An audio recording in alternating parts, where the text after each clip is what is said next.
Hi friends, welcome back to my channel cook with Kanchana YouTube ಚಾನಲ್ಗೆ ಸ್ವಾಗತ. ಯಾರಾದರೂ ನನ್ನ ಚಾನಲನ್ನು ಹೊಸದಾಗಿ ನೋಡುತ್ತಿದ್ದರೆ ಪ್ಲೀಸ್ ಲೈಕ್ ಮಾಡಿ, ಶೇರ್ ಮಾಡಿ ಮತ್ತು ಸಬ್ಸ್ಕ್ರೈಬ್ ಮಾಡಿ. ಇವತ್ತಿನ ರೆಸಿಪಿ ಬೆಂಡೆಕಾಯಿ ಪಲ್ಯ. ಆರೋಗ್ಯಕರವಾದ ಮತ್ತು ರುಚಿಕರವಾದ ಸಿಂಪಲ್ಲಾಗಿ ಹೇಗೆ ಮಾಡೋದಂತ ನೋಡೋಣ ಬನ್ನಿ. ಬೆಂಡೆಕಾಯಿ ಪಲ್ಯ. ಮೊದಲಿಗೆ ಬೆಂಡೆಕಾಯನ್ನು ಚೆನ್ನಾಗಿ ತೊಳ್ಕೊಂಡು ಈ ಥರ ಸಣ್ಣ ಸಣ್ಣದಾಗಿ ಹೆಚ್ಕೋಬೇಕು, ಕಟ್ ಮಾಡ್ಕೊಳ್ಬೇಕು. ಇವಾಗ ಸ್ಟೋವ್ ಮೇಲೆ ಒಂದು ಪಾತ್ರೆ ಇಟ್ಕೊಳ್ಳೋಣ. ಅದು ಕಾದ ನಂತರ ಅದಕ್ಕೆ 1 ಕಪ್ಪು ಬೆಂಡೆಕಾಯಿ, ಹೆಚ್ಚಿರೋ ಬೆಂಡೆಕಾಯಿ ಹಾಕ್ಕೊಳ್ಳೋಣ. ಇವಾಗ ಸ್ವಲ್ಪ ಅವನ್ನ ಬಾಡಿಸ್ಕೋಬೇಕು, ಅಂದರೆ ಹುರ್ಕೋಬೇಕು. ಇವಾಗ 1 ಟೇಬಲ್ ಸ್ಪೂನ್ ಆಯಿಲ್ ಹಾಕೋಣ. ಆಯಿಲ್ ಹಾಕಿ ಹುರ್ಕೊಂಡ್ರೆ ಸ್ವಲ್ಪ ಬೇಗ ಬೇಯುತ್ತೆ ಬೆಂಡೆಕಾಯಿ. ಇವಾಗ ಬೆಂಡೆಕಾಯಿ ಬೆಂದಿದೆ. ಇವಾಗ ಪಾತ್ರೆ ತಗೊಳ್ಳೋಣ. ಇವಾಗ ಅದಕ್ಕೇ ಒಂದು ಹೆಚ್ಚಿರೋ ಈರುಳ್ಳಿ ಮತ್ತು ಆಯಿಲ್ ಹಾಕಿ ಸ್ವಲ್ಪ ಫ್ರೈ ಮಾಡ್ಕೊಳ್ಳೋಣ.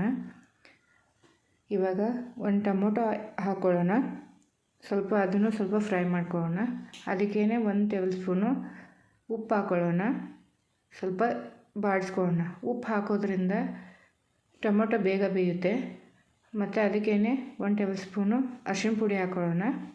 ಅದನ್ನು ಸ್ವಲ್ಪ ಚೆನ್ನಾಗಿ ಮಿಕ್ಸ್ ಮಾಡಿ ಬೇಯಿಸ್ಕೊಳ್ಳೋಣ. ಇವಾಗ ಅದಕ್ಕೆ ಸ್ವಲ್ಪ ಧನಿಯಾ ಪುಡಿ, ಅಂದರೆ ಅರ್ಧ ಟೇಬಲ್ ಸ್ಪೂನ್ ಧನಿಯಾ ಪುಡಿ ಹಾಕೋಣ. ಅದನ್ನು ಸ್ವಲ್ಪ ಮಿಕ್ಸ್ ಮಾಡಿಕೊಂಡು ಎಲ್ಲನೂ ಬೇಯಲು ಬಿಡೋಣ. ಇವಾಗ 2 ಟೇಬಲ್ ಸ್ಪೂನು ಖಾರ ಹಾಕ್ತಾಯಿದ್ದೀನಿ.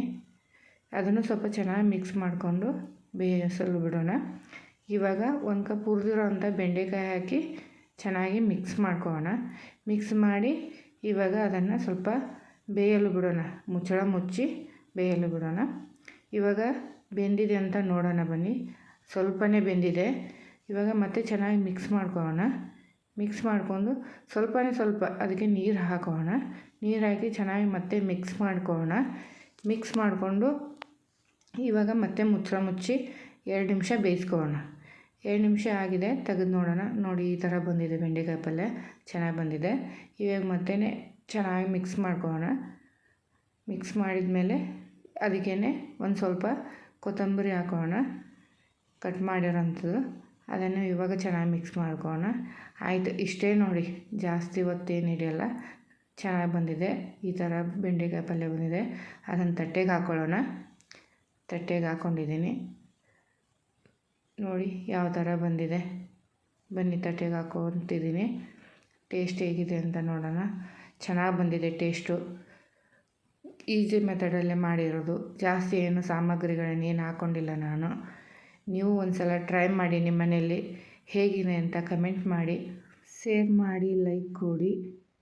ಪ್ಲೀಸ್ ನನ್ನ ಚಾನಲನ್ನು ಸಬ್ಸ್ಕ್ರೈಬ್ ಮಾಡಿ. ಎಲ್ಲರೂ ನನ್ನ ಚಾನಲನ್ನು ನೋಡಿದ್ದಕ್ಕೆ ಧನ್ಯವಾದಗಳು.